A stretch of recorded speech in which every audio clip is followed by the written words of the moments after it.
రెండు భాగాలుగా విభజించాడు. ప్రభు రెండు భాగాలుగా విభజించాడు. ఇది 3 భాగాలు 4 భాగాలు చేయలేదు. ఎన్ని భాగాలు చేశాడు? వీరిని 2 భాగాలు. అంటే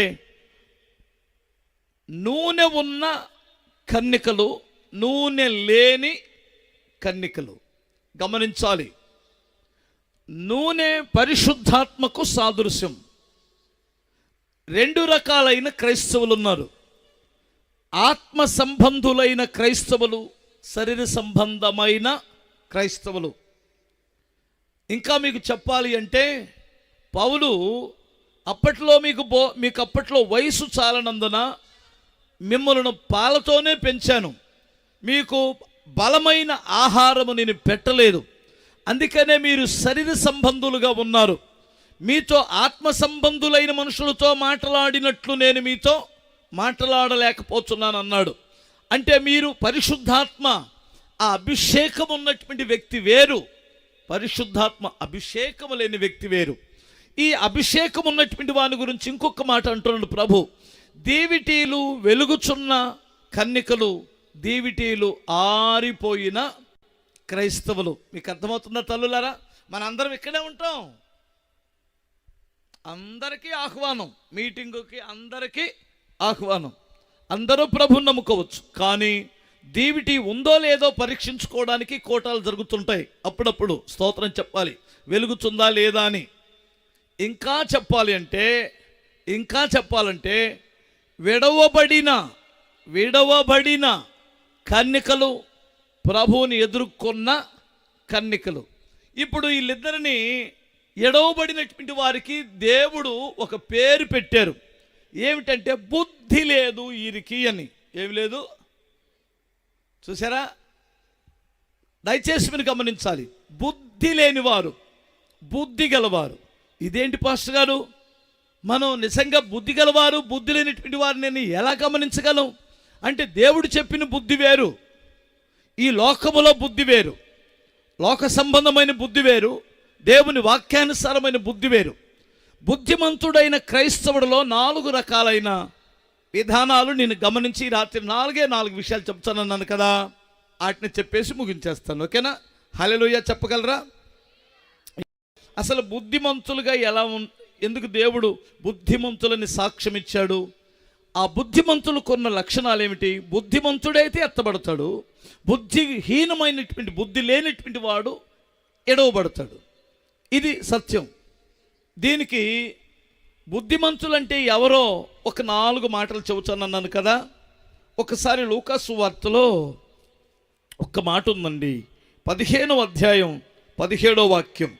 అయితే బుద్ధి వచ్చినప్పుడు వాడు నా తండ్రి యొద్ద ఎంతోమంది కూలివాండ్రకు అన్నము సమృద్ధిగా ఉన్నది, నేనైతే ఇక్కడ ఆకలికి చచ్చిపోవచ్చున్నాను. నేను లేచి నా తండ్రి యొద్దకు వెళ్ళి, తండ్రి, నేను పరలోకమునకు విరోధముగాను నీ ఎదుటను పాపము చేసి తిని, ఇక మీదట నీ కుమారుడినని అనిపించుకున్నట్టుకు యోగ్యుడును కాను, నన్ను నీ కూలివాండ్రో ఒకనగా పెట్టుకొనమని అతనితో చెప్పుదుననుకోని లేచి తండ్రి యొద్దకు వచ్చెను. హల్లెలూయా. ఇప్పుడు మీకు వెంటనే అర్థమైపోయింది ఇతను ఎవరో, ఇతని పరిస్థితి ఏమిటో మీకు అర్థమైపోయింది. యేసు ప్రభు వారు చెప్పిన ఈ ఉపమానాన్ని మీరు జాగ్రత్తగా వినాలి. ఒక తండ్రికి 2 కొడుకులు ఉన్నారు. ఒకడు చిన్న కొడుకు తండ్రి దగ్గరికి వచ్చి, నాకు కావాల్సిన ఆస్తిని నాకు ఇచ్చేస్తే, నాకు రావాల్సిన వాటా ఇచ్చేస్తే నేను పక్కన ఉంటానన్నాడు. ఫస్ట్ వాడు అడిగింది. దయచేసి గమనించాలి. దూరదేశానికి వెళ్తానంటే ఆయన ఇచ్చాడు కదా, మనకు తెలియదు. నీ పక్కనే ఉంటాను, వేరుపడ్డాడు. తీసుకున్న తర్వాత ఆస్తి సమకూడిన తర్వాత వాడేం చేశాడంటే దూరానికి వెళ్ళిపోయాడు. ప్రియులారా మీరు గమనించండి, చాలాసార్లు మనకేమీ లేనప్పుడు తండ్రికి దగ్గరగా ఉంటాం, మనకు కాస్త సమకూడిందంటే దూరం అవుతాం, సమకూడిందంటే పక్కకి వెళ్ళిపోతాం. ఇది చాలా ప్రమాదం. మీకు ఒక చిన్న విషయాన్ని జ్ఞాపకం చేస్తాను. మీరు ఎప్పుడైనా కోడి పిల్లలని చూసి ఉండొచ్చా? చూసారా? కోడి పిల్లలను చూశారు కదా, కోడిని చూశారు కదా, కోడి పిల్లలు. అది ఒక 10 పిల్లలు చేసింది అనుకోండి, అవన్నీ కూడా తల్లి కుక్కు కుక్కు కుక్ అని అలా తోడి ఆ మట్టిని, ఆ పురుగును వాటిని ఇస్తుంది ఆ తల్లి.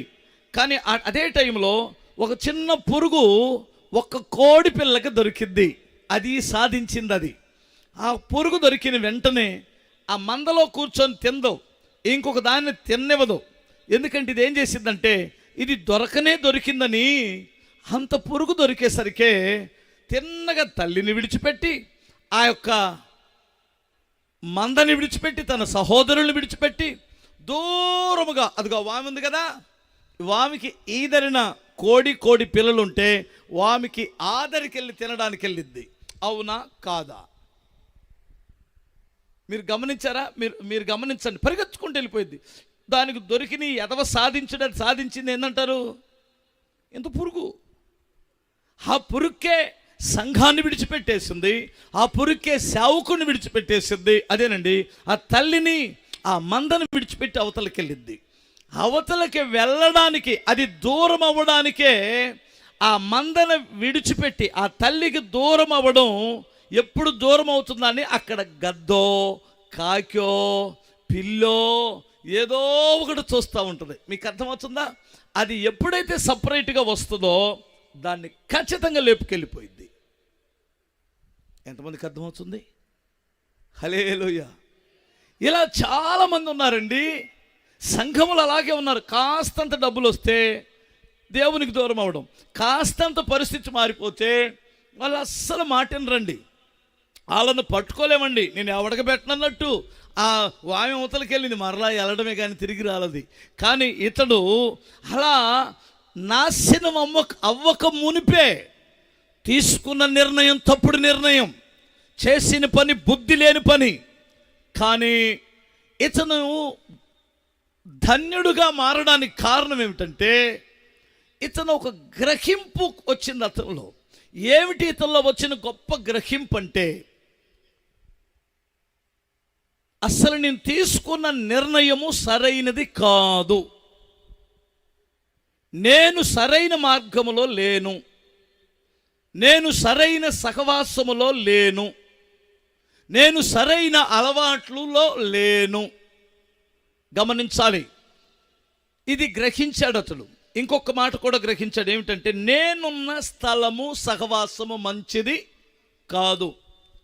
నా తండ్రి ఇంట్లో కూలివారికి కూడా మంచి భోజనం, ప్రేమ, అనుబంధం, ఆప్యాయత అక్కడ దొరుకుతుంది. గమనించాలి, ఇది మంచిది కాదు, నా నిర్ణయం మంచిది కాదు, నేనున్న స్థలం మంచిది కాదు. కానీ ఇక్కడ కంటే నా తండ్రి ఇల్లు మంచిది. నా తండ్రి ఇంట్లో నా స్థితి కంటే నా తండ్రి ఇంట్లో కూలి వాళ్ళ స్థితే బాగుంది అనుకొని ఏమాత్రం లేటు చేయకుండా అప్పటికప్పుడు తన మనస్సును మార్చుకొని తండ్రి దగ్గరికి వెళ్దామని వెళ్తూ అతను ఒక నిర్ణయం తీసుకున్నాడు. ఏమిటంటే, తండ్రి, నేను పరలోకానికి నీ ఎదుట, పరలోకానికి విరోధముగా నీ ఎదుట పాపము చేసి తిని, నన్ను క్షమించు, నీ కూలి వాళ్ళలో ఒకటిగా పెట్టుకోమని అడగడానికి అతడు నిర్ణయం తీసుకున్నాడు. ప్రియులారా, మీరు గమనించాలి, నువ్వు చేసే ప్రతి పాపం పరలోకానికి వ్యతిరేకమైనది, పరలోకానికి విరోధమైనటువంటిది.